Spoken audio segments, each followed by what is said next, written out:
Mohanpur Bangladesh council Mohanpur উপজেলা শাখা কিছুদিন আগে আমাদের যে আমরা একটা পরিপত্র পেয়েছি সেই অনুযায়ী একটা অ্যাডহক কমিটি গঠিত হয়েছে এবং আজকে উপজেলার যে পূর্ণাঙ্গ নির্বাহী কমিটি সেটি গঠনের জন্য আপনারা বিভিন্ন শিক্ষা প্রতিষ্ঠান থেকে আজকে এখানে এসেছেন, সম্পৃক্ত হয়েছেন। আমি প্রথমেই সবাইকে আন্তরিকভাবে শুভেচ্ছা জানাচ্ছি। আমাদের মাঝে আমাদের জেলা স্কাউটস থেকে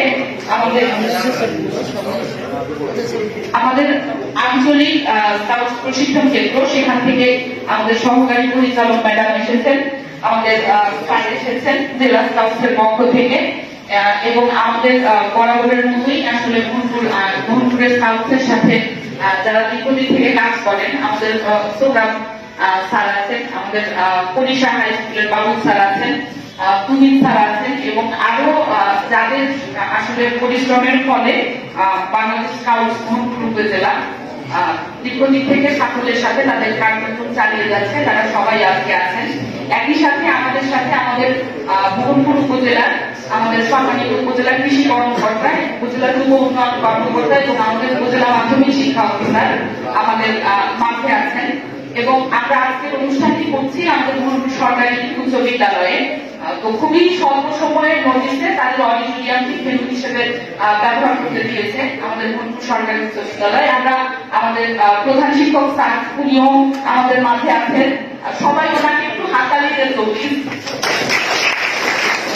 আমাদের আসলে আজকে এই অনুষ্ঠানটি আমাদের উপজেলা পরিষদেই হওয়ার কথা ছিল, কিন্তু একটু ভেন্যুজনিত গন্ডগোল হয়েছে এবং ওনাকে একটু রিকোয়েস্ট করাতে প্রথমেই উনি আমাদেরকে ভেন্যু হিসেবে ব্যবহার করতে দিয়েছেন, ওনাকে আন্তরিকভাবে ধন্যবাদ জানাই।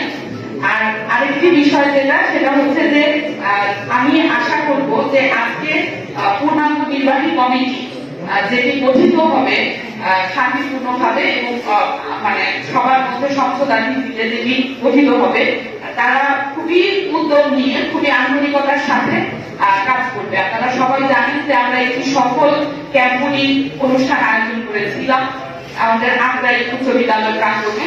তো তারই ধারাবাহিকতায় হয়তো মাধ্যমিক পর্যায়ে বয়েজ স্কাউট এবং গার্ল গাইডের কার্যক্রম আমি আশা করবো যে এই উপজেলার যে পূর্ণাঙ্গ নির্বাহী কমিটি তারা এগিয়ে নেবে।